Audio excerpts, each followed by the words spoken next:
आप सब पर सलामती हो। मैं यासिर रशीद हूं और आप मेरा वीलॉग देख रहे हैं। और आज का दिन पाकिस्तान की सियासी तारीख में एक अच्छा दिन है, इसलिए कि सबके लिए बराबरी की बुनियाद बनी है। आज का दिन अच्छा दिन इसलिए भी है कि किसी एक सियासी जमात को खुडे लाइन लगाने की बजाय उसे भी मैदान में उतारा गया। यह अच्छा दिन इसलिए नहीं है कि पाकिस्तान तहरीके इंसाफ ने कामयाबी हासिल की है। यह अच्छा दिन इसलिए है कि पाकिस्तान का वकार, पाकिस्तान का तशख़्ख़ुस बचा रहेगा। बैनुल अक़वामी सतह के ऊपर यह एक लेबल नहीं लगेगा कि चंद लोगों की अना की खातिर एक पार्टी को खुड्डे लाइन लगा दिया गया था जो खुद को पॉपुलर जमात होने का दावा करती है। आज पेशावर हाई कोर्ट ने पाकिस्तान तहरीक इंसाफ के इंट्रा पार्टी इलेक्शन और इंतखाबी निशान से मुतल्लिक केस का फैसला सुनाते हुए तहरीक इंसाफ का इंतखाबी निशान बल्ला बहाल कर दिया।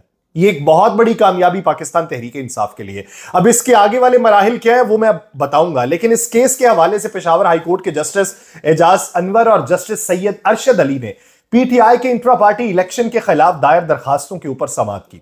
जस्टिस सैयद अरशद अली ने पूछा कि इलेक्शन कमीशन ने कौन से सेक्शन के तहत इस पार्टी के खिलाफ कार्रवाई की। वकील शिकायत कुनिंदा ने बताया कि इलेक्शन एक्ट सेक्शन 215 के तहत कार्रवाई की गई है, जिस पर अदालत ने यह कहा कि इलेक्शन का रिजल्ट तो 7 दिन के अंदर जमा किया गया। वकील दरखास्त गुजार का कहना था कि इलेक्शन कमीशन ने देखना था कि सेक्शन 208 के तहत इंट्रा पार्टी इंतखाबात हुए। सबने कहा कि जो बानी पीटीआई कहेंगे वही होगा। जस्टिस एजाज अनवर ने रिमार्क्स दिए, यहां तो सब जमातें एक ही खानदान के लोग चलाते आ रहे हैं। शायद ये वाहिद जमात है जो वर्कर्स को आगे आने दे रही है। पीटीआई के वकील बैरिस्टर अली जफर शिकायत कुनिंदा के वकला के एतराजात पर जवाब देते हुए बोले कि फरीकैन के वकला ने अदालती दायरा इख्तियार के ऊपर सवालात उठाए हैं। दायरा इख्तियार पर उसूल क्या है वो बताना चाहता हूं। उन्होंने कहा आर्टिकल 199 हाई कोर्ट को समाअत का इख्तियार देता है। बैरिस्टर अली जफर ने कहा कि हमारे इंट्रा पार्टी इलेक्शन पेशावर में हुए जो हाई कोर्ट के दायरा इख्तियार में आते हैं। अब इलेक्शन हो रहे हैं तो पूरे मुल्क के लिए। हमारे पार्टी के जनरल सेक्रेटरी भी इस सूबे से हैं। जस्टिस एजाज अनवर ने सवाल किया कि क्या आपकी पार्टी के जनरल सेक्रेटरी जो है वो इस सूबे से हैं, तो हमें बता दें कि वो कौन है। बैरिस्टर अली जफर ने बताया कि उमर अयूब जनरल सेक्रेटरी हैं जिनका ताल्लुक इस सूबे से है।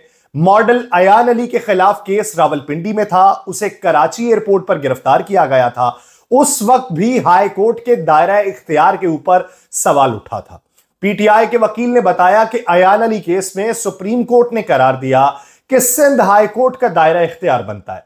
शिकायत कुनिंदा की शिकायत बदनीयती पर मबनी है। शिकायत कुनिंदा दोबारा इंतखाबात नहीं, पार्टी को खत्म करना चाहते हैं। इलेक्शन कमीशन का फैसला इस्लामाबाद या पेशावर हाई कोर्ट कहीं भी चैलेंज हो सकता है। इस सूबे में 2 बार पाकिस्तान तहरीक इंसाफ ने हुकूमत भी की है। यह कहना कि पार्टी ऑफिस इस्लामाबाद में है, केस यहां नहीं हो सकता, यह गैर मुनासिब है। या यह कहना कि इलेक्शन कमीशन का दफ्तर इस्लामाबाद में है, केस यहां पे नहीं हो सकता। इलेक्शन कमीशन के वकील सिकंदर बशीर मोहम्मद ने अपने दलाइल में कहा कि कागज लहराकर कहा गया कि यह पार्टी चेयरमैन है और यह नताइज है। ये गैर कानूनी इंट्रा पार्टी इंतखाबात पर कहते हैं कि हमें इंतखाबी निशान दें, जबकि वकील शिकायत कुनिंदा का कहना था कि सब ने कहा कि जो बानी पीटीआई कहेंगे वही होगा, तो फिर ये इलेक्शन किस नाम पे हुआ। जस्टिस अरशद अली ने जवाबन कहा कि इलेक्शन एक्ट के सेक्शन 208 के तहत इंट्रा पार्टी इंतखाबात होते हैं।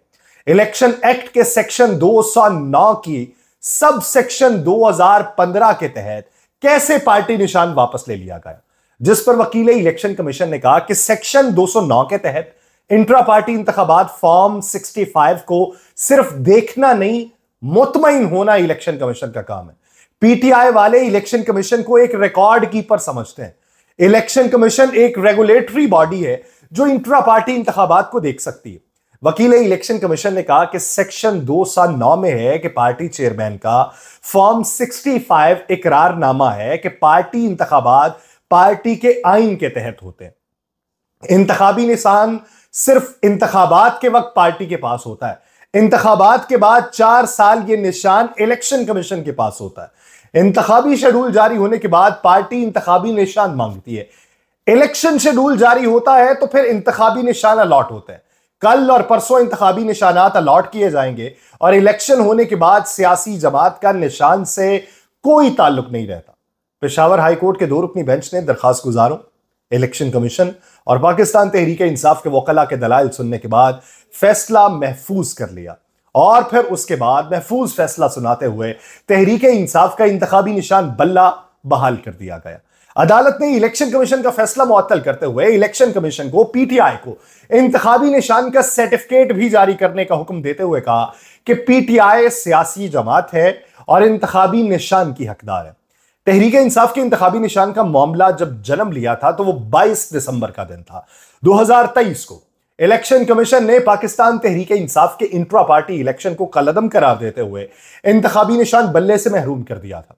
पाकिस्तान तहरीक इंसाफ ने इलेक्शन कमीशन के फैसले के खिलाफ पेशावर हाईकोर्ट में दरखास्त दायर की थी। जस्टिस कामरान हयात ने इलेक्शन कमीशन के फैसले के ऊपर 26 दिसंबर को हुक्म इम्तना जारी किया था। पेशावर हाईकोर्ट ने हुक्म इम्तना के अंदर पाकिस्तान तहरीक इंसाफ के इंतखाबी निशान बल्ले को बहाल कर दिया, क्योंकि हुक्म इम्तना जारी हुआ तो फिर मामूल के मुताबिक इलेक्शन कमीशन को फैसला करना था और छुट्टियों के बाद 9 जनवरी को डिवीजन बेंच को केस सुनने का हुक्म दिया था। इलेक्शन कमीशन ने मामूल के मुताबिक प्रोसीजर चलाने की बजाय 30 दिसंबर को हुक्म इम्तना के खिलाफ पेशावर हाईकोर्ट के अंदर दरखास्त दायर कर दी। 3 जनवरी को जस्टिस एजाज खान पर मुश्तमिल सिंगल बेंच ने हुक्म इम्तना को खत्म कर दिया और इलेक्शन कमीशन ऑफ पाकिस्तान का फैसला बहाल कर दिया गया। उसके खिलाफ पाकिस्तान तहरीक इंसाफ ने दोबारा अपील करने का फैसला किया और वो अपील उन्होंने जाके सुप्रीम कोर्ट ऑफ पाकिस्तान के अंदर कर दी। उन्होंने वो अपील की तो उसी अपील की रोशनी के अंदर सुप्रीम कोर्ट ऑफ पाकिस्तान में आज ही के दिन यानी 10 जनवरी 2024 को जब एक तरफ पेशावर हाईकोर्ट ने फैसला करना था तो उसी तारीख वाले दिन पेशावर हाईकोर्ट के साथ साथ सुप्रीम कोर्ट के अंदर भी वो चीजें चलने लगी। अब सुप्रीम कोर्ट के अंदर भी दरखास्त थी और पेशावर हाईकोर्ट में भी। तो आज सुप्रीम कोर्ट के अंदर चेयरमैन पाकिस्तान तहरीक इंसाफ, जो अब चेयरमैन हो चुके हैं, पहले चेयरमैन नहीं थे, वो अदालत के अंदर पेश हुए। काजी फाइज ईसा साहब ने इस्तफसार किया कि आप कौन हैं? तो उन्होंने कहा कि मैं दरखास्त गुजार का वकील हूं। तो उन्होंने जवाबन पूछा कि हामिद खान नहीं है। हामिद खान से पूछा कि क्या आप इसमें वकील नहीं है? तो उन्होंने कहा नहीं, बैरिस्टर अली गौहर ही इसके अंदर वकील है। फिर यह पूछा गया कि अली जफर साहब से पूछ लें, आप दरखास्त को वापस लेना चाहते हैं, क्या वो मुतमईन है? तो जवाबन ये कहा गया कि अली जफर साहब पेशावर हाई कोर्ट के अंदर इस वक्त मौजूद हैं और वो इस बात पे मुतमईन है, हम अपनी दरखास्त वापस ले रहे हैं। ये दानिशमंदाना फैसला पाकिस्तान तहरीक इंसाफ की तरफ से किया गया था कि उन्होंने सुप्रीम कोर्ट से दरखास्त को वापस ले लिया। अब सुप्रीम कोर्ट में पाकिस्तान तहरीक इंसाफ नहीं जाएगी। ऐन मुमकिन है कि इलेक्शन कमीशन भी फौरी तौर पर सुप्रीम कोर्ट में ना जाए, लेकिन अकबर एस बाबर वो सुप्रीम कोर्ट में जरूर जाएंगे। वो सुप्रीम कोर्ट में जाएंगे और कहेंगे कि मैं बानी अराकीन में से हूं। सुप्रीम कोर्ट का अभी भी फैसला बाकी है जिसके नतीजे में मैं इस पार्टी का रुकन हूं और इस पार्टी के इंतखाबात साफ और शफाफ नहीं हुए। वो फिर से अपनी प्ली रखेंगे और उसी की रोशनी में पाकिस्तान तहरीक इंसाफ से बल्ले का निशान वापस लेने की इस्तदा की जाएगी। लेकिन निशानात अलॉट होने में सिर्फ और सिर्फ 3 दिन बाकी। 3 दिन से कम के अरसे में सुप्रीम कोर्ट में भी अब जाना है, समात भी लगवानी है। उससे पहले पाकिस्तान तहरीक इंसाफ को बतौर पार्टी पेशावर हाईकोर्ट के फैसले में मानना पड़ेगा। बैरिस्टर अली गौहर को चेयरमैन मानना पड़ेगा। मखसूस नशिस्तों की लिस्टें जो पाकिस्तान तहरीक इंसाफ की तरफ से तरजीही लिस्टें इलेक्शन कमीशन के अंदर जमा करवाई गई थी, उनको मानना पड़ेगा। उस तारीख से पहले बल्ले का निशान जारी करना पड़ेगा।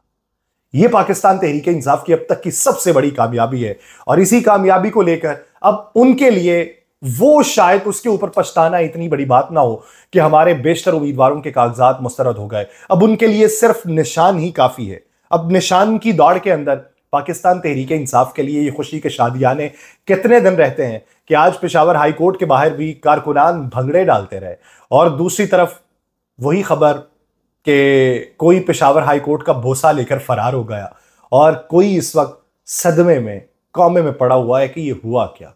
देखिए कि किसकी तबीयत कितनी हशाश और किसकी कितनी खराब रहती है।